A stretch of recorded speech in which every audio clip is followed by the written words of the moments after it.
असतं, ही चांदोबाची गोष्ट आहे.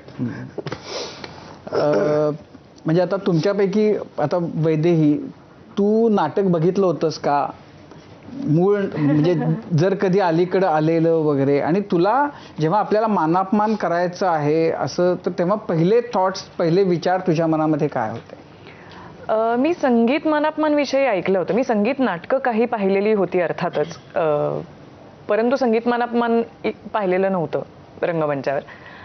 पण मला नाटकाविषयी माहिती होतं, मला कथेविषयी माहिती होतं, कारण आमच्याकडे घरात बऱ्यापैकी आईवडिलांनी ही जुनी नाटकं सगळी पाहिलेली होती, त्यामुळे कल्पना होती की नाटकाचा बीज काय आहे नाटकाचं.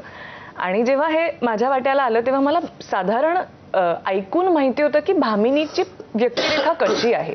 त्यामुळे मी जरी नाटक पाहिलेलं नसलं तरी सुद्धा मला ती एक काय म्हणूया, एक चॅलेंजच वाटली, कारण ते थोडंसं क्लिष्ट आहे ते पात्र.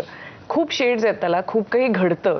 लाडावलेली मुलगी, गर्विष्ठ, आणि मग स्वतःच्या अनुभवातनं आयुष्य कळलेलं, असा तो जो एक ग्राफ आहे तो मला इंटरेस्टिंगही वाटला, चॅलेंजिंगही वाटला. त्यामुळे ते जेव्हा पहिल्यांदा कळलं की हे असं मुळात संगीत मानापमानवर आधारित एक चित्रपट होतोय, तेव्हाच मला असं वाटतं की मी खूप एक्साइटेड होते आणि मी वाट पाहत होते की कोण असणार आहे भामिनी. आणि ते जेव्हा माझ्या वाट्याला आलं तेव्हा मला अर्थातच, मी म्हणजे नाही म्हणायचं काही कारणच नव्हतं, मी एका पायावर तयार झाले, कारण कुठल्याही अभिनेत्रीला काहीतरी चॅलेंजिंग करायला मिळालं तर आवडतंच करायला.